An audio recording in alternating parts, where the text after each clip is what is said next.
ಅದನ್ನ ಎಂಕ್ವೈರಿ ಮಾಡಕ್ಕೆ ಹೇಳಿದ್ದೀನಿ. ಯಾರ ಗನ್ನಿಂದ ಬುಲೆಟ್ ಬಂದಿದೆ ಅಂತ ಹೇಳಿದ್ರು ಗೊತ್ತಾಗಬೇಕಲ್ಲ.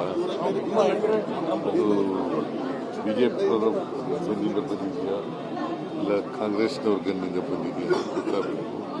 ಅದಕ್ಕೋಸ್ಕರ ಅದನ್ನು ತನಿಖೆ ಮಾಡಿ ಅಂತ ಹೇಳಿ ಎಂಕ್ವೈರಿ ಮಾಡಿ ಖಾಸಗಿ ಬುಲೆಟ್ ಅನ್ನುವಂಥದ್ದನ್ನ ಅಲ್ಲಿ ಎಸ್ಪಿ ಮಾಹಿತಿ ಕೊಟ್ಟಿದ್ದಾರೆ. ಖಾಸಗಿ ಬುಲೆಟ್ ಅಂತ ಎಸ್ಪಿ ಮಾಹಿತಿ ಕೊಟ್ಟಿದ್ದಾರೆ. ಈಗ ಸತೀಶ್ ರೆಡ್ಡಿ ಅವರು ಕೂಡ ಇಟ್ಕೊಂಡಿದ್ದಾರೆ.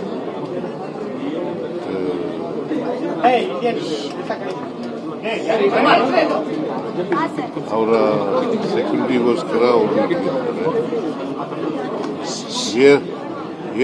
ಏರ್ ಅಲ್ಲಿ ಗನ್ ಫೈರ್ ಮಾಡಿದ್ದಾರೆ. ಅದಕ್ಕೆ ಆ ಫೈರಿಂಗು ಏರ್ನಲ್ಲಿ ಮಾಡಿರೋದು ಬಂದಿದೆ, ಮನುಷ್ಯನಿಗೆ ತಗಲಿದೆ. ಅವನು ಯಾರೋ ಒಬ್ಬ Satish Reddy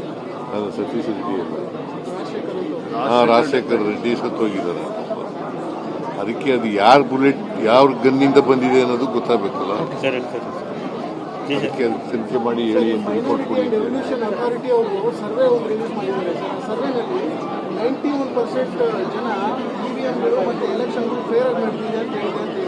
So BJP is attacking the Congress, saying that Rahul Gandhi and Priyanka Gandhi has been exposed by the Congress government in the Kerala state. How do you see that, sir?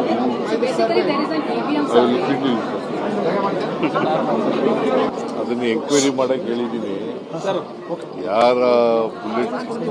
ಯಾರ ಗನ್ನಿಂದ bullet ಬಂದಿದೆ ಅಂತ ಹೇಳಿದ್ರು ಗೊತ್ತಾಗಬೇಕಲ್ಲ. ಅದು ಬಿಜೆಪಿಯವರು ಗನ್ನಿಂದ ಬಂದಿದೆಯಾ ಇಲ್ಲ ಕಾಂಗ್ರೆಸ್ನವ್ರ ಗನ್ನಿಂದ ಬಂದಿದೆಯಾ ಗೊತ್ತಾಗಬೇಕು. ಅದಕ್ಕೋಸ್ಕರ ಅದನ್ನು ತನಿಖೆ ಮಾಡಿ ಅಂತ ಹೇಳಿ ಎಂಕ್ವೈರಿ ಮಾಡಿ ಖಾಸಗಿ ಬುಲೆಟ್ ಅನ್ನುವಂಥದ್ದನ್ನ ಅಲ್ಲಿ ಎಸ್ಪಿ ಮಾಹಿತಿ ಕೊಟ್ಟಿದ್ದಾರೆ. ಖಾಸಗಿ ಬುಲೆಟ್ ಅಂತ ಎಸ್ಪಿ ಮಾಹಿತಿ ಕೊಟ್ಟಿದ್ದಾರೆ. ಈಗ ಸತೀಶ್ ರೆಡ್ಡಿ ಅವರು ಕೂಡ ಇಟ್ಕೊಂಡಿದ್ದಾರೆ.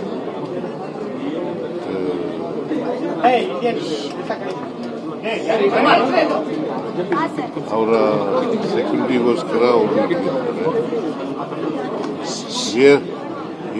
ಏರ್ ಅಲ್ಲಿ ಗನ್ ಫೈರ್ ಮಾಡಿದ್ದಾರೆ. ಅದಕ್ಕೆ ಆ ಫೈರಿಂಗು ಏರ್ನಲ್ಲಿ ಮಾಡಿರೋದು ಬಂದಿದೆ, ಮನುಷ್ಯನಿಗೆ ತಗಲಿದೆ. ಅವನು ಯಾರೋ ಒಬ್ಬ ಸತೀಶ್ ರೆಡ್ಡಿ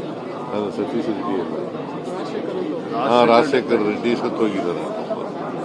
ಅದಕ್ಕೆ ಅದು ಯಾರ ಬುಲೆಟ್ ಯಾವ ಗನ್ನಿಂದ ಬಂದಿದೆ ಅನ್ನೋದು ಗೊತ್ತಾಗಬೇಕಲ್ಲ. ಅದಕ್ಕೆ ತನಿಖೆ ಮಾಡಿ ಹೇಳಿ ರಿಪೋರ್ಟ್ ಕೊಡಿ. ಅಥಾರಿಟಿ ಅವರು ಸರ್ವೆ ರಿಲೀಸ್ ಮಾಡಿದ್ದಾರೆ. ಸರ್ವೆನಲ್ಲಿ 91% ಜನ ಇವಿಎಂಗಳು ಮತ್ತು ಎಲೆಕ್ಷನ್ ಫೇರ್ ಆಗಿ ನಡೆದಿದೆ ಅಂತ ಹೇಳಿದೆ.